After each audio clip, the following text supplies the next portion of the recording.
दोस्तों, फरवरी का महीना है और ये महीना फूलों के खिलने के साथ साथ ही बाबा हरदेव सिंह जी महाराज की मधुर यादों की खुशबू भी लेकर आता है। और जैसे हमसे कहता है, हर वक्त फिजाओं में महसूस करोगे तुम, मैं प्यार की खुशबू हूँ, महकूंगा ज़माने तक। बाबा हरदेव सिंह जी महाराज का परोपकारी जीवन आज भी दिलों में श्रद्धा, प्रेम की खुशबू बनकर महक रहा है। आइए बाबा जी के कल्याणकारी जीवन को शीश झुकाते हुए न्यूज़ डिवाइन की शुरुआत करते हैं जनवरी महीने की खबरों के साथ। फरवरी महीने के इस एपिसोड में मैं हूं आपके साथ समता। नमस्कार, धन निरंकार। इस गुलशन के एक भी गुल से तेरी खुशबू ना मिट पाएगी, हर बात पे बातों बातों में तेरी उल्फत ही याद आएगी। जी हाँ, याद आएंगी बाबा हरदेव सिंह जी की शिक्षाओं की, जो कदम कदम पर आज भी हमारा मार्गदर्शन करती हैं। तो आइए न्यूज़ डिवाइन की शुरुआत में जुड़ते हैं बाबा हरदेव सिंह जी के अनमोल वचनों से दिव्य वाणी में।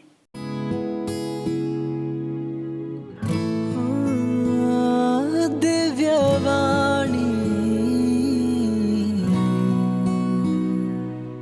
बच्चे बच्चे की ज़ुबान पर वो पंक्ति अक्सर सुनने को मिलती रही है कि हम शम्मा का सीना रखते हैं, रहते हैं मगर परवानों में। कि इस प्रकार से कौन किसको शम्मा मान रहा है, तो यानी कि दोनों तरफ ही इस प्रकार से ये एक दूसरे को समर्पित होने का, ये प्रेम का भाव जो है, ये इस प्रकार से ये महसूस ये होता रहता है। तो आओ साथ संगत, एक और भी पंक्ति जहन में आती है जो किसी शायर ने कही कि अगर बहार में तुम हो तो वीराने में कौन है, अगर शम्मा में जलते हो तो परवाने में कौन है। तो इस प्रकार से ये पहले ही नज़र मिली हुई है कि एक जोत को देखना, एक नूर को देखना, कि इस तरह से घट घट अंतर सर्व निरंतर केवल एक मुरारी, कि यही महसूस, यही नज़रिया कि घट घट में इसी का वास है, यही नूर बसता है हर घट में। और इस प्रकार से उसी भाव के तहत ही ये एक ऐसा साथ संगत रूपी परिवार जो बाबा बूटा सिंह जी ने, जो शहंशाह बाबा तार सिंह जी ने, जो बाबा गुरबचन सिंह जी ने कितने एक मेहनत करके, योगदान देते हुए, बलिदान देते हुए, तप त्याग करते हुए, दुनिया और हालातों का सामना करते हुए, जो इस प्रकार से एक साथ संगत जो आज हमें दिखाई दे रही है, ये मिशन का जो पसारा हमें देखने को मिल रहा है, तो इसके पीछे वही योगदान है जो इस तमाम सफ़र में, जब से बाबा बूटा सिंह जी ने आवाज़ ये बुलंद की, तब से लेके आज तक का जो सफ़र, ये जो कारवां चलता चला गया, इस कारवां में कितने कितने योगदान होते चले गए। और इस प्रकार से आज तक हम उस पड़ाव तक पहुँचे हैं, उस मंज़र तक पहुँचे हैं जिसमें जहाँ सत्य का पैगाम दिया जा रहा है लगातार।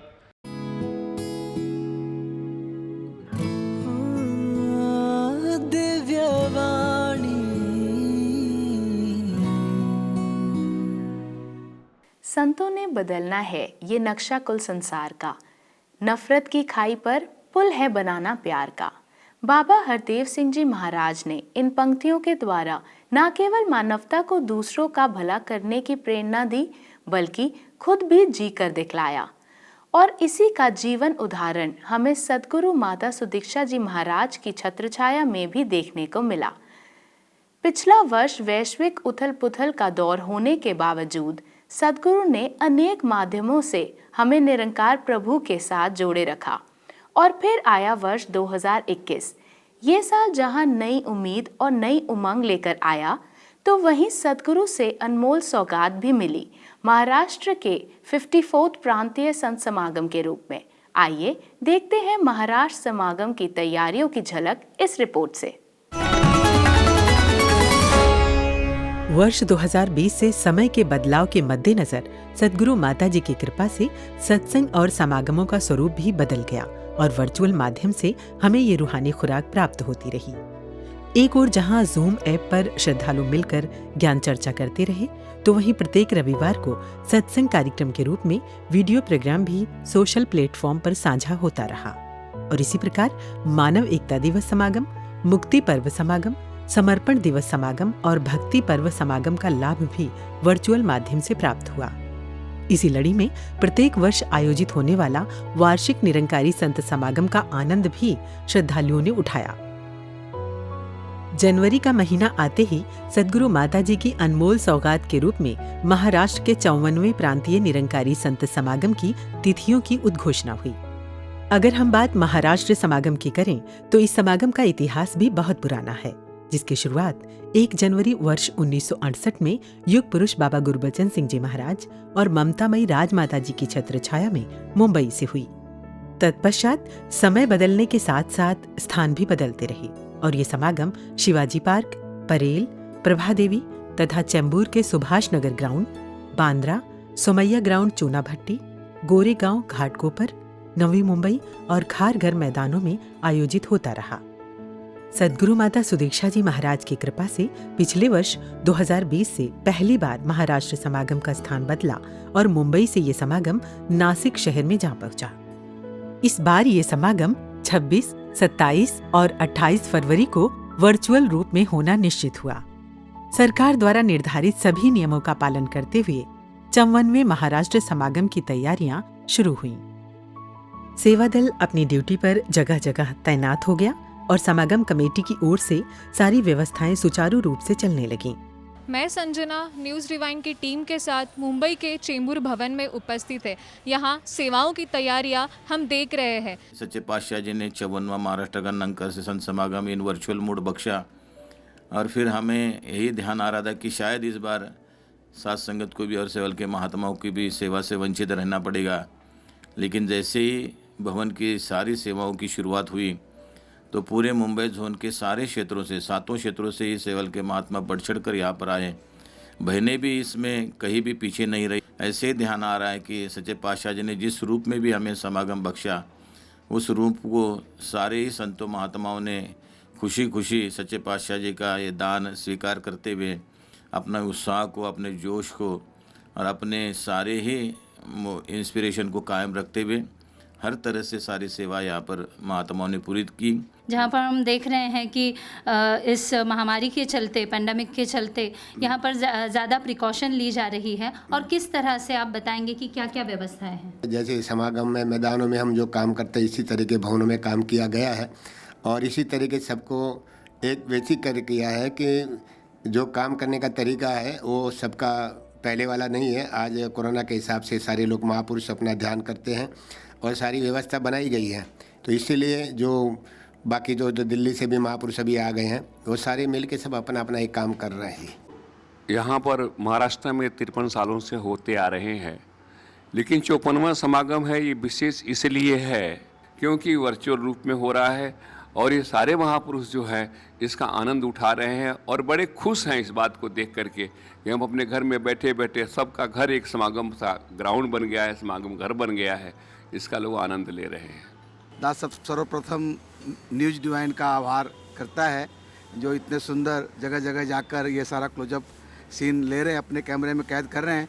रही बात चेंबूर भवन की, बरसों बरस आप सभी को भली प्रकार पता है, जैसे महाराष्ट्र का समागम शुरू हो जाता है तो चेंबूर भवन में रौनकें शुरू हो जाती हैं। तो आज भी हम देख रहे हैं जैसे 73वां समागम संपन्न होने के बाद पूरे महाराष्ट्र के हर एक महात्माओं के मनों में ये भाव उत्पन्न हो रहा था कि अब आने वाला समागम महाराष्ट्र का कहाँ होगा। तो उसका भी एक सुंदर उपहार सद्गुरु माता सुदीक्षा महाराज जी ने हम सब के झोली में डाल दिया। जितने महाराष्ट्र के दूर दराज में रहने वाले और गाँव रहने वाले सारे इतने हर्षित हो गए, सभी के चेहरे खिलने लगे। हालांकि ये तैयारियां हमेशा की तरह बड़े पैमाने पर न होकर लघु रूप में ही रहीं, लेकिन उत्साह और हौसला हमेशा की तरह ही देखने को मिला। हर तरह की तैयारियों में सेवा दल के भाई बहन व संगतें उत्साह पूर्वक जुट गईं। ग्राउंड में तो सेवाएं बहुत विशाल रूप में होती थी, यहाँ थोड़ी कम दायरा है, लेकिन सद्गुरु माता जी ने जिस भी प्रकार से हमें सेवा बख्शी है उसके लिए सद्गुरु माता जी का लाख लाख बार शुक्रिया। आने वाले संतों के लिए स्वास्थ्य सुरक्षा हेतु क्या क्या सेवा है, क्या क्या व्यवस्था है यहाँ की गई है, इसके बारे में कुछ बताइए। तो ये जो 54th एनुअल वर्चुअल महाराष्ट्र समागम यहाँ पर होने जा रहा है और इसके लिए जैसा कि आदेश आया हुआ है कि ये जो चेंबूर भवन है इसको बायो बबल के रूप में इसको किया जाएगा और जिस दिन यहाँ पर जो पार्टिसिपेंट्स आएंगे एक दिन पहले उनका एंटीजन टेस्ट होगा यहाँ पर और एंटीजन टेस्ट होने के बाद ही उनको यहाँ पर चेंबूर भवन में एंट्री होगी और उनको एक आई कार्ड बकाया दिया जाएगा कोरोना फ्री का। उसी प्रकार से जो अंदर वॉलंटियर्स हमारे आए हुए हैं सेवादल के नौजवान हैं ये सभी का यहाँ पर जो आ रहे हैं उनका RT-PCR टेस्ट किया जाएगा और जिस दिन यहाँ पर इन होंगे उनका एंटीजन टेस्ट करके उनको अंदर लिया जाएगा। एक बार जो अंदर आ जाएगा फिर उनको गेट के बाहर जाने की अनुमति नहीं होगी। उसी प्रकार से जो रिकॉर्डिंग सेक्शन में जो महात्मा सेवा करेंगे तो उनके लिए हमने मंडल की तरफ से PPE किट प्रोवाइड किए सुरक्षा के हेतु से और PPE किट डालकर ही वो वहाँ पर अंदर उनकी एंट्री होगी। और उसी प्रकार से भवन को 2 दिन में 2 बार जो है हम सैनिटाइज करेंगे, उसके लिए हाइपोक्लोराइड 1% यूज़ करके उसको प्रॉपरली जो है सैनिटाइज किया जाएगा चेंबूर भवन को। मतलब सुरक्षा हेतु यहाँ पर बिल्कुल पूरी तरह से व्यवस्था की गई है। इस बार जो कोविड की वजह से काफ़ी लोगों को जो परेशानियाँ हुई उसके बावजूद भी मेडिकल फील्ड के जितने भी स्टाफ लोग थे, जितने डॉक्टर थे, नर्स थे, उन्होंने अपनी पूरी सेवा और पूरी मेहनत से सब जगह सेवा देते हुए और पेंडेमिक की वजह से जो प्रॉब्लम आई उसकी वजह से हम लोग कोविड का जो इतने सारे टेस्ट कर रहे थे और उसमें सबसे ज़्यादा हम लोगों को जो मेडिकल फील्ड के लोग हैं उनको सेफ्टी देखते हुए कोविड का किट वगैरह पहनते हुए साथ में और फिर ये सब सेवा करते हुए हम लोग ने सब इस तरह की वही फीलिंग आ रही है जैसे नॉर्मल जो समागम होता था ये सेम वर्चुअल समागम में फीलिंग आ रही है। और जैसे हम हर समागम में हमें 8-8 घंटे की शिफ्ट होती थी, हम दूर दूर सेवा करते थे, दूर दूर स्टेशनों में सेवा करते थे, कहीं हाईवे पे सेवा करते थे सत्संग। ऐसे माहौल यहाँ पे भी है कि कई महात्मा बाहर भी सेवा कर रहे हैं, कई महात्मा अंदर भी सेवा कर रहे हैं। सेवेचा उत्साह आणि सेवेचा जो जोश आहे तो कायम दायम आहे। यावर्षी उलट जास्त सेवा आम्हाला 24 तास मिळत आहे आणि मातांच्या चरणात हीच अरदास प्रार्थना आहे की येणारे सगळे समागम जे आहे पूर्वीसारखे ग्राउंडवरती पूर्वीप्रमाणे सेवा आम्हाला मिळू दे। थैंक यू माता जी, आप जी की कृपा से इतने हमें अपॉर्चुनिटी मिल रही है ये सेवा करने की। और इतने हमने देखा कि 9 महीने अभी हमें वर्दी भी पहनने नहीं मिल रही थी। हालांकि ऑनलाइन सत्संगें तो हो रही थी, गुरु चर्चाएँ हो रही थी, लेकिन वर्दी हमें कहीं ना कहीं वो पहनने नहीं मिल रही थी। तो आपने ये अपॉर्चुनिटी बख्शी, ये प्री रिकॉर्डिंग्स जो समागम की हमारे महाराष्ट्र का 54th निरंकारी संत समागम हो रहा है, इसकी जो प्री रिकॉर्डिंग्स है इसमें हमें वर्दी रूप में सेवा करने का जो मौका मिल रहा है, बड़ी ही एक आनंद का अनुभूति हो रही है। तकरीबन 11 महीनों बाद वर्दी पहनने का मौका गुरु ने दिया है और 11 यहाँ पे जो सेवा मिल रही है जो कि 11 महीनों का पूरा कवर हो गया है, जो 11 महीने हमें सेवा नहीं की है। और वैसे में यहाँ पे आकर पता चला कि 24 घंटा सेवा करनी है। समागम के उसी स्थल पर हम मौजूद हैं जहां पर महाराष्ट्र के 54वें निरंकारी वार्षिक संत समागम की सेवाओं का भी आगाज़ हो चुका है और ये नज़ारा भी आप देख सकते हैं कि किस तरह से जोशोल्लास के साथ हर बार की तरह सभी जन सेवाओं में अपना योगदान देते हुए नजर आ रहे हैं। त्यावेळेला ज्या वेळेला समागमची अनाउन्समेंट आली दिल्ली समागमची आणि काहीतरी वेगळंच ते निर्माण झालं की ह्या कोरोनाच्या दिवसांनी माताजींनी समागमची अनाउन्समेंट केली। मनाला खूप आनंद वाटला। मग नजर लागली की महाराष्ट्र समागम आमचा कसा होईल, 54वा समागम, कारण व्हर्च्युअल आहे तर दिल्ली शूटिंग होऊ शकते। पण नंतर अनाउन्समेंट झाले की माताजी मुंबईला येणार आहेत आणि मुंबईला येणार आहेत हे समजल्यानंतर आम्हाला खूप आनंद झाला। पण सेवा कशी मिळेल, कारण व्हर्च्युअल आहे। मग दासला सत्संगीची दासला सेवा प्लंबिंगची मध्ये सिलेक्ट केलं, खूप आनंद झाला। कारण एवढा वर्ष ग्राउंडला आम्ही सेवा करत होतो, पण असं कधीच नव्हतं की माताजींच्या किंवा बाबांच्या जवळ जाणे हा मौका नव्हता आला। आज इथे सेवा करायला मौका मिला। जैसे लॉकडाउन हुआ था तो हम सब ये हो गए थे कि अभी समागम कैसे होना है, माता जी के दर्शन कैसे होंगे। पर जो सद्गुरु माता जी बहुत दयालु है, कृपालु है, जो कि समागम वर्चुअल रूप में होने जा रहा है। और सत्संग जी ये एक मौका मिला है सारे संतों महापुरुषों को कि घर से ही सेवा का भी मौका मिल रहा है। हाँ, ये लॉकडाउन जब लगा तो ये भी नहीं हो पाया, समझ में नहीं आ रहा था कि वर्दी पहनकर सेवा करने का मौका मिलेगा या नहीं मिलेगा, क्योंकि लॉकडाउन में संगत वगैरह बंद थी, भवन वगैरह बंद था, घर में ही सेवाएं चालू थी। लेकिन सदगुरु की रहम हो गई, कृपा हो गई कि ये वर्दी पहनकर इन्होंने बुलाया और सेवा इन्होंने ही करवाया। ह्या रूपमध्ये आम्हाला समागमचा आनंद घेण्यासाठी सद्गुरू माताजींनी ही व्हर्च्युअल रूपचं जे स्वरूप आणलं त्यासाठी सद्गुरू माताजींना थैंक यू सो मच सद्गुरू माताजी। हर साल जैसे समागम में ग्राउंड पर जो सेवा होती है वो बड़ी तादाद में सेवा होती है, लेकिन यहाँ अभी वर्चुअल रूप में समागम हो जा रहा है, तो वैसे ही यहाँ सेवा जो हो रही है कम से कम सेवादार महापुरुषों में बहुत अच्छे ढंग से सेवा हो रही है और सभी का जो उत्साह है वो बहुत महत्वपूर्ण उत्साह है। हर एक अपना अपना योगदान अच्छे ढंग से दे रही है कि सेवाएं तो वही हैं, बस रूप चेंज हुआ है। तो माता जी से आशीर्वाद चाहते हैं कि अगला साल पूरा खुले रूप में सेवा करने को मिले, जैसे हम बड़े ग्राउंडों में करते थे वैसे ही वही रूप हो, सारी संगतें आएँ और वैसे ही हम भाग भाग के सेवा करते रहे। अभी हम पहुंचे हैं स्टूडियो टीम के पास। आइए यहाँ पर हम जानते हैं कि स्टूडियो टीम की जो सेवाएं यहाँ पर दी जा रही है वो किस तरह से निभाई जा रही है। जी, हम आप जी से जानना चाहते हैं कि इस बार पैंडेमिक के चलते इन सेवाओं में क्या बदलाव हुआ है और किस तरीके से ये सेवाएं आप जी निभा रहे हैं। इस बार पूरा हम प्रोटोकॉल को फॉलो करते हुए जो हमें बताया गया है, सैनिटाइज वगैरह करके वैसे हम पूरा इस्तेमाल कर रहे हैं। और हमने कोविड सारे जितने पूरी टीम है पूरी कोविड टेस्ट हो के फिर हम दिल्ली से आए हैं। हम टोटल 17 महापुरुष हैं, जिसमें एलईडी और टेक्निकल कैमरामैन और साउंड के महापुरुष हैं जो इन सेवाओं को निभा रहे हैं। और कुछ जो टीम जो हमारे साथ ज्वाइन की हुई है वो हमारे साथ मुंबई की टीम है जो जिनका हमको पूरा सहयोग मिल रहा है और हमें बहुत अच्छा लग रहा है कि हमें फील नहीं हो रहा है कि हम जैसे समागम करते हैं हम वैसे ही समागम कर रहे हैं।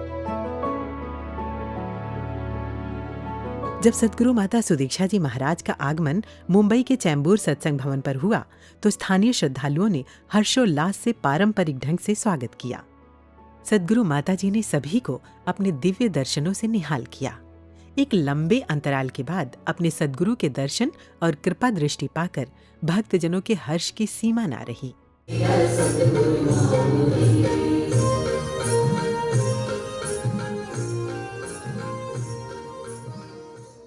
सद्गुरु माता जी ने समागम की तैयारियों का निरीक्षण किया और सभी को मार्गदर्शन व आशीर्वाद प्रदान किया। यहाँ पर महाराष्ट्र में होने जा रहे वर्चुअल निरंकारी संत समागम की प्रेप चल रही है और सद्गुरु माता सुदीक्षा जी महाराज के आगमन हमारे बीच में हो चुका है, जहाँ सभी महापुरुषों के दिल अपने सद्गुरु को देखकर यही कह रहे हैं कि सद्गुरु आज घर ही आ ले, जीवन धन्य धन्य जा ले। वहाँ सद्गुरु माता जी सभी व्यवस्थाओं का निरीक्षण करते हुए हम सब पर अपनी नज़रे इनायत इस प्रकार दे रहे हैं और सबको आने वाली सेवाओं के लिए ताकत और समर्पण बख्श रहे हैं। तो आइए हम भी इन रौनकों और रहमतों का हिस्सा बने। सच्ची वही तरक्की है जब सचमुच इंसान बन जाएं, कहे हरदेव वो सच्चा जन है जो जन जन के काम आए। बाबा हरदेव सिंह जी की इसी सिखलाई को ध्यान में रखते हुए और आपके द्वारा जलाई गई सेवा की मिसाल को आगे बढ़ाते हुए आज भी मिशन की ओर से अनेक लोकहित के कार्य किए जा रहे हैं। आइए नजर डालते हैं जनवरी के महीने में किए गए सामाजिक सेवाओं पर। नर सेवा नारायण पूजा में नर सेवा नारायण पूजा के तहत संत निरंकारी मिशन द्वारा की जाने वाली सामाजिक सेवाएं जनवरी के महीने में भी चलती रहीं। ब्लड डोनेशन की लड़ी में जनवरी के महीने में पंजाब के तपा तथा यूपी के सहारनपुर व शामली में रक्तदान शिविर लगाए गए, जहां निरंकारी श्रद्धालुओं ने रक्तदान किया और अपने सद्गुरु की शिक्षाओं पर चलते हुए मानवता को जीवन दान देने में सहयोग किया। मैंने बड़ी खुशी की गल है क्योंकि पिछले समय कोविड करके ना सिविल हस्पताल बरनाला का जो ब्लड बैंक से उसे खून की घाट हो गई सी तो वो करके जो साडा तपे दे सरकारी हस्पताल के ब्लड स्टोर यूनिट है वो भी खून की घाट हो गई सी, क्योंकि सानू ब्लड जो मिलता है वो तपे बरनाले की सरकारी हॉस्पिटल की जी ब्लड बैंक है वो तो मिलता है। ਮੈਂ ਜੀਵਨ ਜੀ ਨੂੰ ਤੇ ਸਮੁੱਚੇ ਨਿਰੰਕਾਰੀ ਮੰਡਲ ਨੂੰ ਇੱਕ ਬੇਨਤੀ ਕੀਤੀ ਕਿ ਜਿਹੜਾ ਇਹ ਪੁੰਨ ਦਾ ਕੰਮ ਪਹਿਲਾਂ ਲੰਬੇ ਸਮੇਂ ਤੋਂ ਨਿਰੰਕਾਰੀ ਮਿਸ਼ਨ ਵੱਲੋਂ ਕੀਤਾ ਜਾ ਰਿਹਾ ਹੈ। ਮੈਂ ਜਦੋਂ ਬਰਨਾਲੇ ਸੀ ਤਾਂ ਉਦੋਂ ਵੀ ਇਹਨਾਂ ਦੀ ਸੰਸਥਾ ਵੱਲੋਂ ਕੈਂਪ ਲਾਇਆ ਜਾਂਦਾ ਸੀ। ਮੈਂ ਬੇਨਤੀ ਕੀਤੀ, ਮੈਨੂੰ ਖੁਸ਼ੀ ਹੈ, ਮੈਂ ਧੰਨਵਾਦੀ ਹਾਂ ਕਿ ਨਿਰੰਕਾਰੀ ਮਿਸ਼ਨ ਨੇ ਮੇਰੀ ਬੇਨਤੀ ਨੂੰ ਸਵੀਕਾਰ ਕਰਦੇ ਹੋਏ ਅੱਜ ਇੱਥੇ ਬਲੱਡ ਕੈਂਪ ਲਾਇਆ, ਜਿਹਦੇ ਵਿੱਚ 50 ਤੋਂ ਲੈ ਕੇ 60 ਯੂਨਿਟ ਸਾਨੂੰ ਸੰਭਾਵਨਾ ਹੈ ਕਿ ਬਰਨਾਲੇ ਦੀ ਬਲੱਡ ਬੈਂਕ ਨੂੰ ਬਲੱਡ ਮਿਲ ਜੂ। ਸੰਤ ਨਿਰੰਕਾਰੀ ਮਿਸ਼ਨ ਜਿਸ ਨੂੰ ਸਾਰੀ ਦੁਨੀਆ ਲੋਕ ਸੇਵਾਵਾਂ ਦੇ ਲਈ, ਇਨਸਾਨੀਅਤ ਦੀ ਸੇਵਾ ਦੇ ਲਈ ਜਾਣਦੀ ਹੈ, ਇਸੇ ਲੜੀ ਦੇ ਵਿੱਚ ਅੱਜ ਤਪਾ ਸਿਵਲ ਹਸਪਤਾਲ ਵਿਖੇ ਸਾਡੇ ਐਸਐਮਓ ਸਾਹਿਬ ਨੇ ਸਾਨੂੰ ਦੱਸਿਆ ਕਿ ਇੱਥੇ ਖੂਨ ਦੀ ਕਮੀ ਹੈ, ਬਲੱਡ ਦੀ ਕਮੀ ਹੈ। ਤਾਂ ਉਹਨਾਂ ਨੇ ਸਾਨੂੰ ਕਾਲ ਕੀਤਾ ਸੀ, ਬੜੇ ਹੀ ਸ਼ਾਰਟ ਸਮੇਂ ਦੇ ਵਿੱਚ ਇੱਥੇ ਆ ਕੇ ਇਸ ਖੂਨ ਦੀ ਜੋ ਕਿ ਬਲੱਡ ਕੈਂਪ ਲਗਾਇਆ ਗਿਆ, ਜਿਸ ਦੇ ਵਿੱਚ ਬਹੁਤ ਉਤਸ਼ਾਹ ਪਾਇਆ ਜਾ ਰਿਹਾ ਹੈ। ਸਾਡੇ ਮੰਡੀ ਨਿਵਾਸੀਆਂ ਦਾ ਵੀ, ਸੇਵਾਦਾਰ ਮਹਾਤਮਾ ਦਾ ਔਰ ਬਰਨਾਲਾ ਰਾਮਪੁਰਾ ਤੋਂ ਵੀ ਪਹੁੰਚੇ ਸੰਗਤਾਂ ਦਾ ਅਸੀਂ ਸਤਿਗੁਰੂ ਮਾਤਾ ਸੁਦੀक्षा जी ਦਾ बहुत ही ਧੰਨਵਾਦ ਕਰਦੇ ਹਾਂ, ਜਿਨ੍ਹਾਂ ਨੇ ਸਾਡੇ ਹਿੱਸੇ ਇਹ सेवा दी है। इसी प्रकार 22 जनवरी को महाराष्ट्र के मुंबई में मिशन ने यूनियन बैंक ऑफ इंडिया के साथ मिलकर एक विशाल ब्लड डोनेशन कैंप लगाया। कोरोना पीड़ितों की सहायता हेतु लगाए गए इस कैंप में भारी संख्या में श्रद्धालुओं व स्थानीय लोगों ने बढ़ चढ़कर रक्तदान किया। इस कैंप में यूनियन बैंक ऑफ इंडिया के स्टाफ सहित अनेक गणमान्य सज्जनों ने भी अपनी उपस्थिति दर्ज कराई। देखिए, ये कोविड का टाइम पे जो भी ऑर्गेनाइजेशन आगे आके पब्लिक को मदद कर रहे हैं, सबके लिए हमारा गुड विशेस है। हम उनके साथ like we feel proud to be associated with this organisation. Thank you very much. This charitable organization has been doing very good work, and this is one of the most important things that society requires when blood is required in the hospitals and all.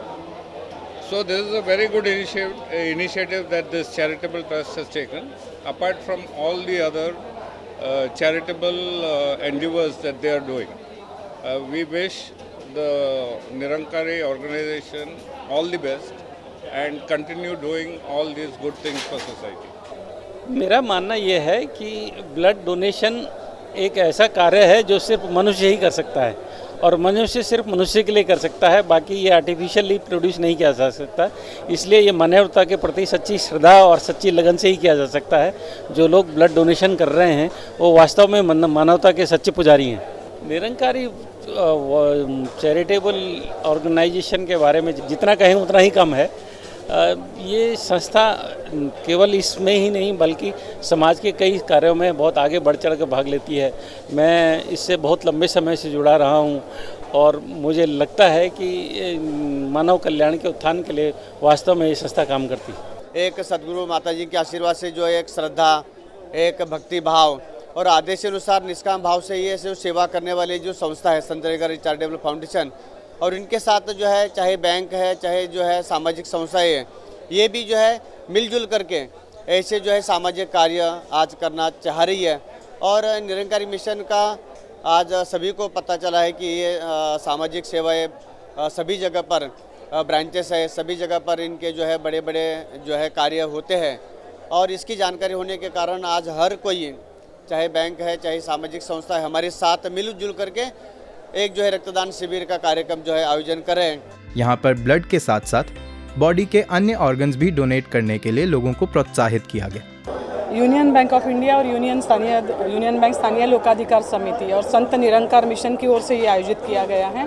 मेरे ख्याल से banking industry में ये पहला ऐसा organ donation और blood donation का एक साथ जो कैंप चल रहा है वो पहली बार हुआ है, और इसके लिए मैं बधाई देती हूँ हमारी पूरी यंग टीम को जो स्थानीय लोकाधिकार समिति की है। समाज सेवा से बढ़ के कोई और दूसरा धर्म नहीं होता है। ज़रूरतमंद के लिए कार्य करना ये हमारे लिए सबके लिए एक बहुत बड़ी प्रेरणा की बात होती है, और सचमुच में हम अपने इन प्रयासों से वैसे लोगों तक पहुँचे जो नीडी है, जो ज़रूरतमंद है, जो आखिरी पायदान पे है।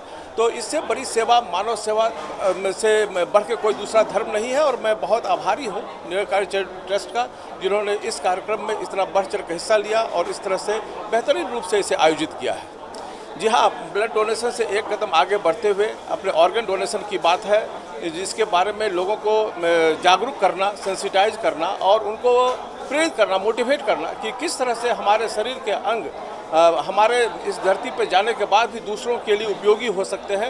ये बहुत बड़ी बात है। इसे इस तरह के आयोजनों से समाज में इस भावना का संचार होगा, प्रचार होगा और प्रसार होगा कि हम इसमें बढ़ चढ़ कर हिस्सा लें और ये निश्चित रूप से सबके लिए फलदायी होगा।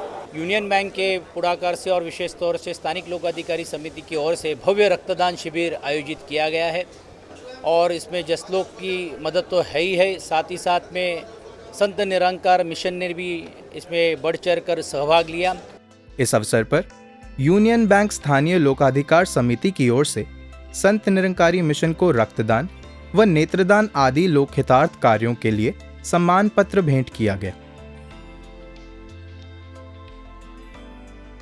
12 जनवरी को मिशन की ओर से नई दिल्ली के अशोक विहार स्थित वृद्धाश्रम में CP&AB के मेंबर श्री SL गर्ग जी ने वरिष्ठ नागरिकों में कंबल वितरित किए। इसी प्रकार 15 जनवरी को दिल्ली के ताहिरपुर स्थित कुष्ठ एवं क्षयरोग प्रभावित भिक्षुगृह में मिशन की ओर से कंबल बांटे गए। इस अवसर पर CP&AB के चेयरमैन श्री सुखदेव सिंह जी ने वहां पहुंचकर लोगों में कंबल वितरित किए।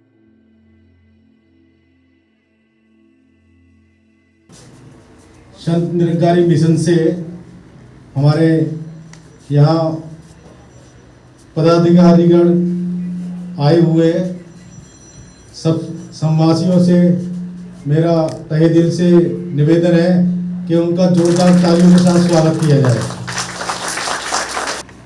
जो संत निरंकारी संस्था के बारे में भी कुछ हम लोगों को पता लगा है, बस हमने यही समझा है कि वो मानवता की सेवा में लगातार प्रयासरत हैं कि कितनी वो सेवा कर सकते हैं और उसमें ये हम लोग अगर सहयोग कर रहे हैं एक दूसरे का तो हमें ये एक चांस मिल रहा है उनके साथ काम करने का। आप सबकी तरफ से ये जो संत निरंकारी मिशन से आदरणीय सुखदेव जी आए हैं, राधे श्याम जी आए हैं, हमारे मित्र संजय जी आए हैं, मैं सबका बहुत बहुत धन्यवाद मैं अर्पित करना चाहता हूँ कि इन्होंने इतना मतलब सद्भाव के साथ, सिर्फ आना काफ़ी नहीं होता है, एक होता है सद्भावना के साथ आना, मतलब सद्भाव रखते हुए जो यहाँ पे आए हैं इसके लिए हम बहुत इनके हृदय से आभारी हैं और उम्मीद करते हैं कि ये हमारा साथ आगे लंबे समय तक बना रहेगा।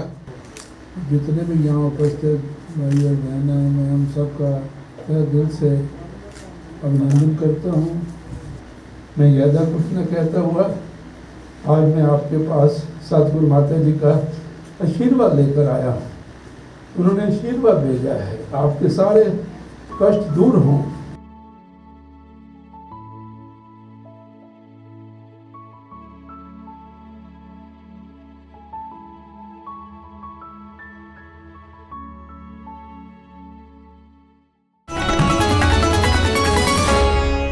Baba Hardev Singh ji said, "If brotherhood gets established, we will get to see a global family." बाबा हरदेव सिंह जी ने ना केवल सीमाओं से आगे बढ़कर सारे संसार को अपना परिवार माना, बल्कि वननेस का नारा देकर समस्त मानव परिवार को एक कर दिया। आज भी सतगुरु माता सुदीक्षा जी महाराज की छत्र छाया में दूर देशों में मिशन की ओर से अनेकों गतिविधियां की जा रही हैं। In the segment Mission Overseas, we present a report on all the activities of the mission during the month of January. Members of the Sant Nirankari Mission Washington DC Metropolitan Area Spiritual Center also started the new year 2021 by organizing their 14th annual blood donation drive on Saturday, January 2nd, 2021 in partnership with Innova Blood Donor Services. With the blessings of Sadhguru Mataji, this was a very successful drive considering limitations due to COVID-19. With the blessings of Sadhguru Mata Sudiksha Ji Maharaj, a blood donation camp was organized in Sharjah at Sharjah Blood Transfusion and Research Center on 15th January 2021. Saints from the Northern Emirates enthusiastically participated in the blood donation camp. A total of 135 saints participated, out of which 128 saints donated blood. गुरु का आदेश मानकर दास 20 साल से इस mission से blood donate कर रहे हैं। हमारे जो सद्गुरु है, सद्गुरु माता सुदीक्षा जी, उनकी तरफ से हमें ये प्रेरणा मोटिवेशन मिलती है कि एक जो मानव है वो मानव की सेवा कर पाए। नर पूजा नारायण पूजा यही सदगुरु ने हमें सिखाया है। और इस यंगस्टर एज में ये जो हमें मौके मिल रहे हैं और इतनी खुशी होती है ब्लड डोनेट करने के बाद ये एक्सप्लेन नहीं कर सकता हूँ। गुरु की कृपा से शारजाह ब्लड डोनेशन में दास को भी ब्लड डोनेट करने का मौका मिला और दास अपने आप को बहुत सौभाग्यशाली समझता है। The event was also graced by the presence of Reverend Gurnam Singh Ji, Pramukh UAE.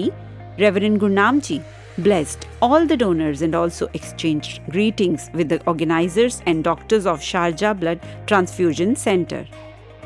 आज यहाँ पर शारजाह ब्लड डोनेशन जो कैंप लगा है, यहाँ पर आकर बहुत से इमिरेट्स के महात्माओं ने अपना योगदान दिया है।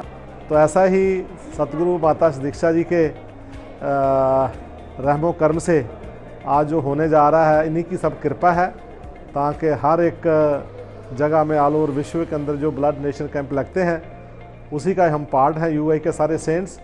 और जो स्टार्टिंग किया था वो सिर्फ 50 से किया था, तो आज की तारीख में मोर देन 1000 हमारे सेंट्स हैं जो हर साल ऐसे ब्लड डोनेट करते हैं। तो आगे भी सतगुरु माता की कृपा करें कि ऐसे ये नौजवानों के हौसले बरकरार रहें। The local governing authorities and doctors of the research center conveyed their gratitude and were pleased to experience such enthusiastic participation by saints for such noble cause. So many places today came, like Fajira, Sharjah, and from Ajman also and Dubai also. Welcome so every time and thank you for support every time. 2007 still now 2021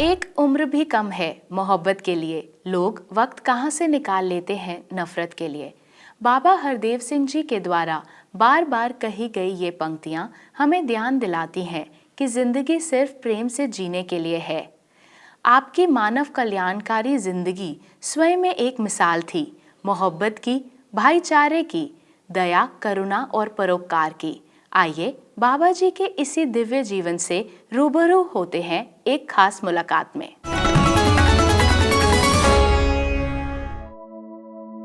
मंजिल भी है, मुकाम भी है, रास्ता हर देव, हर एक जिंदगी की है दास्ता हर देव। गई नजर जहां जहां, सभी जगह हर देव। भक्ति, इबादत, दिल की दुआ हर देव। मानवता के मसीहा बाबा हरदेव सिंह जी महाराज, जिनका संपूर्ण जीवन मानव कल्याण को समर्पित रहा। आपने न केवल ब्रह्म ज्ञान के प्रकाश से मानव मनों के अंधेरों को रोशन किया, बल्कि ज्ञान सारथी बनकर जीवन पथ पर संभालते हुए जीने का ढंग भी दिया।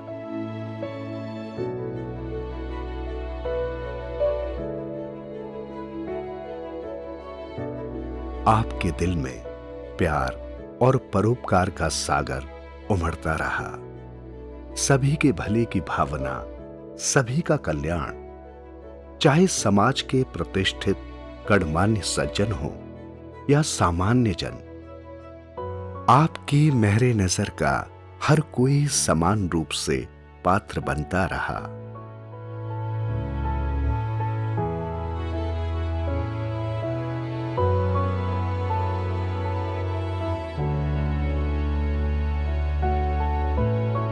बाबा जी ने भक्ति के साथ साथ कर्म क्षेत्र को भी महत्ता दी। स्वयं अपने हाथों से कर्म करके जीवन में कर्मयोगी होना सिखाया।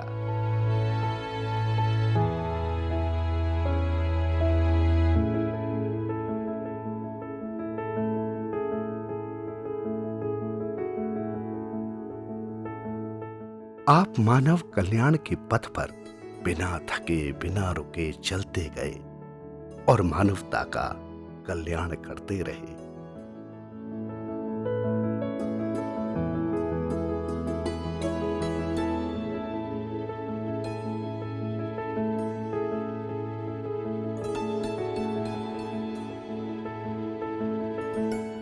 सभी के कल्याण का दृढ़ संकल्प लेकर आप बढ़ते गए, वहां तक जहां तक मानवता बसती थी। अलग अलग धर्मों तक, हर एक दिल तक, हर एक संस्कृति तक, हर एक रूह तक, सभी को अपनाया, सभी को गले लगाया।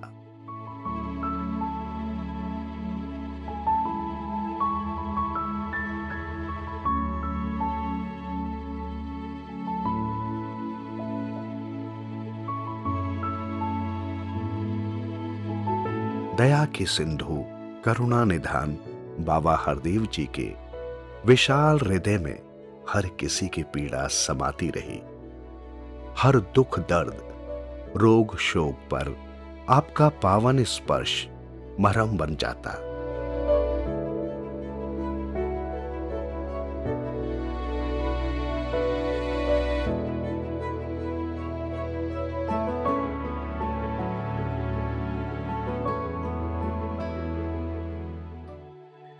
आपके संपूर्ण वजूद में समस्त मानवता के लिए प्रेम ही प्रेम समाया था। आपका प्रेम आपकी मीठी मुस्कान से, आपकी पावन नजरों से हर किसी पर बरसता रहा और आप हर किसी के मीत बनते रहे। तभी तो आपसे मिलने वाला हर हृदय आपका मुरीद होकर रह गया।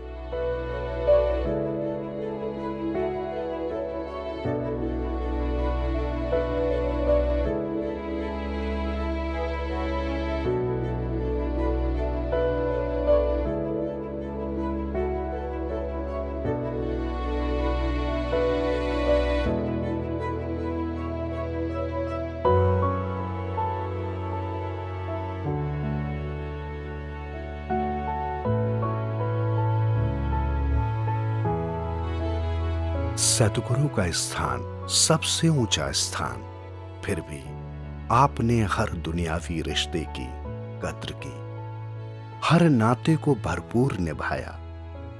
इस तरह आपने हर छोटे बड़े रिश्ते को निभाकर निभाना सिखाया और सबसे ऊंचा रखा गुरु और गुरसिक के रिश्ते को।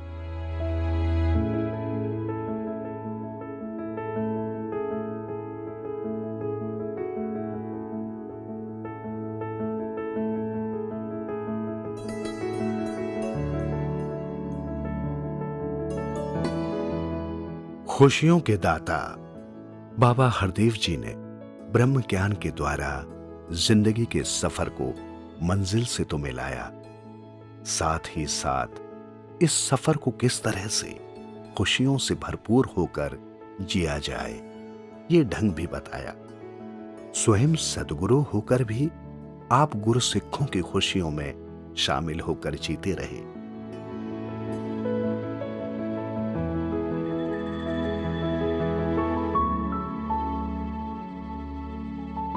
बाबा हरदेव जी ने मानवता रूपी भिन्न भिन्न फूलों को एक परम पिता परमात्मा के ज्ञान रूपी डोर में पिरो दिया। आपने सबको प्यार से स्वीकार किया। आप जहां भी गए वहीं के हो गए।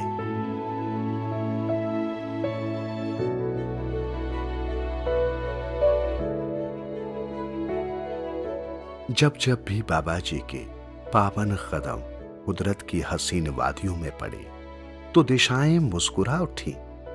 रुपहले बादलों ने सिर पर छाया की, धरती ने कदम चूमे, पेड़ों ने शीश झुकाया और जर्रा जर्रा हर्षित हो उठा। कण कण में बस रहे हैं बन के खुदा हरदेव, थे, हैं और रहेंगे भी सदा सदा हरदेव।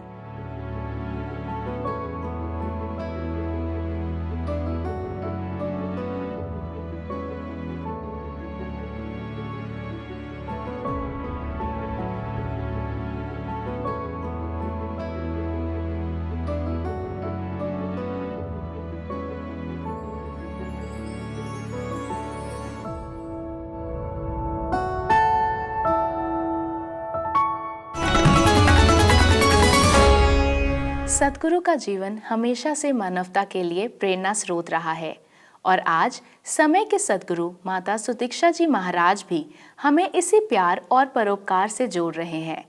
इसी प्रेरणा को दिल में बसाए हुए आइए आगे बढ़ते हैं और जुड़ते हैं सद्गुरु माता सुदीक्षा जी महाराज के दिव्य वचनों से सद्गुरु संदेश में।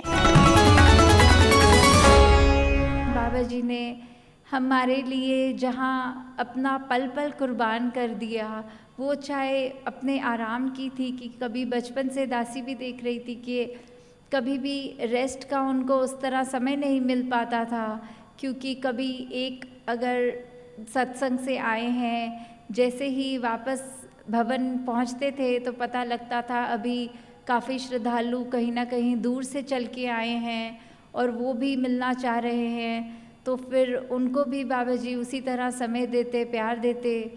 तो ऐसा हम अगर अपने जीवन में देखें कि अगर एक हफ्ता भी कभी हमारा इतना खेचल वाला हो जाता है तो हम कोशिश करते हैं कि अगले हफ्ते के 1-2 दिन अपने आराम के लिए निकाल लें, पर बाबा जी कभी भी वो समय अपने लिए तो बिल्कुल ही नहीं रख पाए, क्योंकि उन्होंने जो हमको भी परिवार रूप में भी ये शिक्षा दी कि सत्संग सबसे पहले है जीवन में और बाकी चीज़ें चलती रहेगी।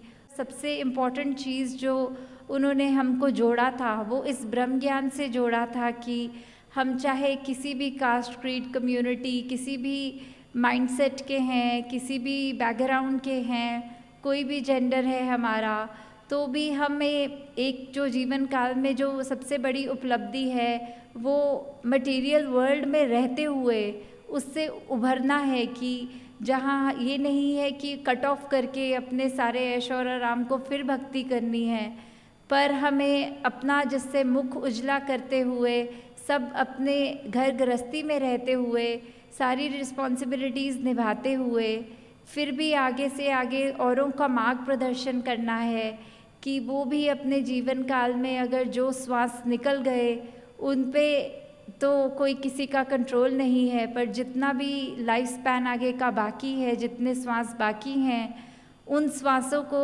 अच्छे रूप में जीते हुए इस निरंकार के ऊपर, इस ब्रह्म ज्ञान के ऊपर वो आधारित होते हुए सही मार्ग के रास्ते पे अपने आप को चलाते हुए ही हर पल अपना जिएं।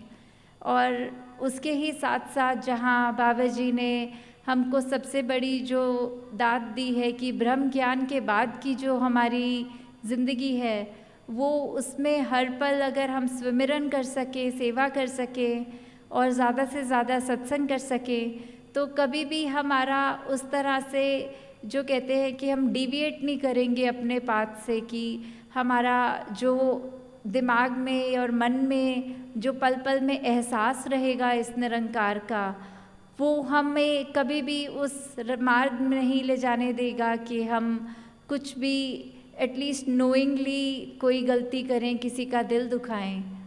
वैसे ही अगर हम और उनके जीवन काल में हमको देन दिए हैं, चाहे वो उन्होंने सोशल एस्पेक्ट में या उस तरह ये एग्ज़िबिशन ले ले जो म्यूज़ियम है जर्नी डिवाइन, या फाउंटेन ऑफ वननेस की बात करें, या समालखा की जो देन है, ऐसे अन्य कितनी ही और हैं देने जो उन्होंने हमको दी हैं। और साथ ही साथ जिस तरह उन्होंने हमको एक जो ज़िंदगी जीने का सलीका, उसके बेसिक एक सेंटेंसेस के रूप में, एक स्लोगन्स के रूप में, जहाँ उन्होंने हमको ये खुद जीकर सिखाया कि हमें कभी भी दीवार रूप में नहीं किसी के मनों में नफ़रत की, चाहे और ऐसी बातें हों, पर जहाँ से ज़्यादा ब्रिज कर सके कि बिल्डिंग ब्रिजेस नॉट वॉल्स, जहाँ हार्मनी इन वननेस की उन्होंने बात करी है, जहाँ उन्होंने यूनिटी इन डाइवर्सिटी की बात करी है, चाहे उन्होंने हमको अपनी मनुस्थिति, ये सहज अवस्था, ये न जाने कितने ऐसे गुणों से हमको उन्होंने अपने वचनों में और अपने जीवन में स्वयं करते हुए उनसे नवाजा है कि हम उसी पर सीख लेकर, उसी पे अपना आधार बनाकर आगे का अपना जीवन व्यतीत कर सकें। सद्गुरु के इन अनमोल वचनों को दिल में संजोते हुए और सभी के भले की कामना करते हुए सभी को महाराष्ट्र समागम की शुभकामनाएं देते हुए न्यूज़ डिवाइन के इस सफ़र को हम यहीं विराम देते हैं। और हाँ, चलते चलते हम आपको बताते चलें कि महाराष्ट्र का 54वां प्रांतीय निरंकारी संत समागम 26, 27 और 28 फरवरी को शाम 5 बजे से 9 बजे तक निरंकारी मिशन की वेबसाइट व संस्कार टीवी पर देखना मत भूलिएगा। तो दोस्तों, महाराष्ट्र समागम की मनमोहक झलकियों के साथ मार्च के महीने में फिर हाजिर होंगे। तब तक दीजिए इजाज़त समता को। नमस्कार, धन निरंकार।